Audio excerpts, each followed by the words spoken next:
Hello everyone, কেমন আছেন সবাই? আশা করি সবাই অনেক অনেক ভালো আছেন। আমরাও আলহামদুলিল্লাহ অনেক বেশি ভালো আছি। এই যে আমার টুকুস গাছের মাথায় উঠে বসে আছে। তো যাই হোক, আজকে যে বিষয়ে আমি কথা বলবো সেটা হচ্ছে বিড়ালের স্প্রে করানোর সবচেয়ে উত্তম সময় কখন।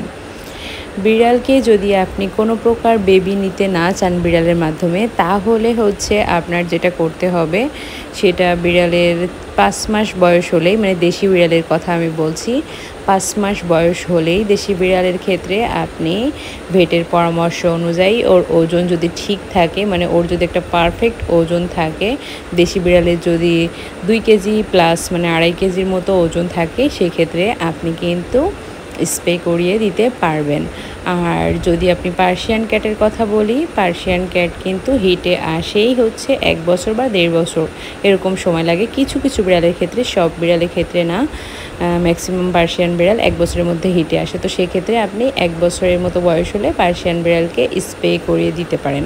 এই যে আমার পিকাচু টুকুস, এদেরকে দুইজনকে আমি হচ্ছে পিকাচুর হচ্ছে একবার বাচ্চা হয়েছে, তারপর স্প্রে করানোর কথা ভাবছিলাম, তার মধ্যে ও মিটিং করে ফেলেছিল। তো তখন যেহেতু আমার জানা ছিল না যে মিটিং করার কিছুদিনের মধ্যেও স্প্রে করানো যায়, তো তারপর আমি সেটা অপেক্ষা করলাম। তারপর ওর বাবু হলো।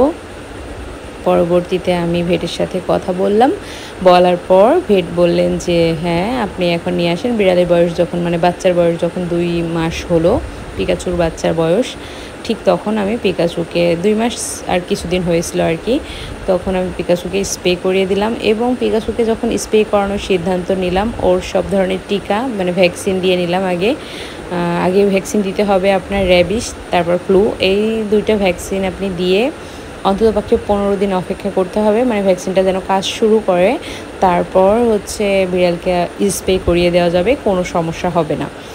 তো যখন আমি দেখলাম পিকাচুকে ভ্যাকসিন দিয়ে আসার পর আর টুকুসকেও ভ্যাকসিন দিয়েছিলাম, তো দেওয়ার পর দেখলাম যে টুকুস হিটে আসতেছে। টুকুসের তখন 5 মাস চলে, 5 মাস প্লাস আর কি। তখন হচ্ছে টুকুসের দেখলাম 5 মাসই আর কি চলে, 5 মাস প্লাস না, 5 মাস চলে। তখন টুকুস হিটে চলে এসেছে। তো সেক্ষেত্রে আমি ভেটের সাথে ফোন দিয়ে কথা বললাম যে আমার ছোটো বিড়ালটাকেও করানো যাবে কিনা। তো উনি বললো আপনি নিয়ে আসবেন, যেদিন স্প্রে করাবেন পিকাচুকে সেদিন নিয়ে আসবেন। নিয়ে আসার পর ওর ওজন সব কিছু দেখে যদি মনে হয় হ্যাঁ করানো যাবে, তো সেক্ষেত্রে আমরা করিয়ে দেবো। তো নিয়ে গেলাম। তো ভেট দেখলো যে ও একদম সুস্থ স্বাভাবিক, আলহামদুলিল্লাহ সব কিছু ঠিক আছে।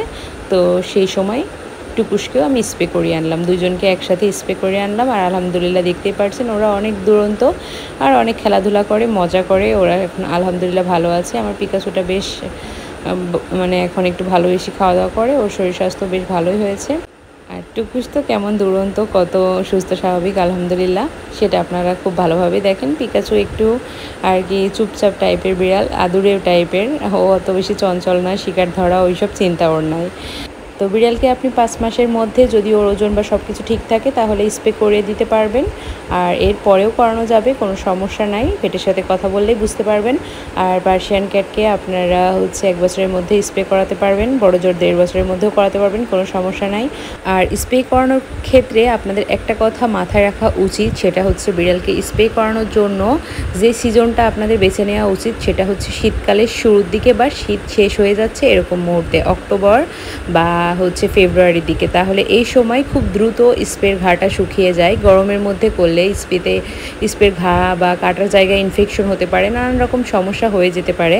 তো আমি বলবো আপনারা যদি বিড়ালকে স্প্রে করানোর জন্য টাইম সেট করেন বা আপনার প্রথম ক্যাটকে স্প্রে করাবেন বা ওর কখনো বাচ্চা হয় না, এই ধরনের বিড়ালকে আপনারা অবশ্যই শীতকালের শেষে বা শুরুর দিকে স্প্রে করাবেন, তাহলে বিড়াল খুব দ্রুত সুস্থ হয়ে যাবে। ভিডিওটা কেমন লাগলো অবশ্যই কমেন্ট করে জানাবেন। আল্লাহ হাফিজ।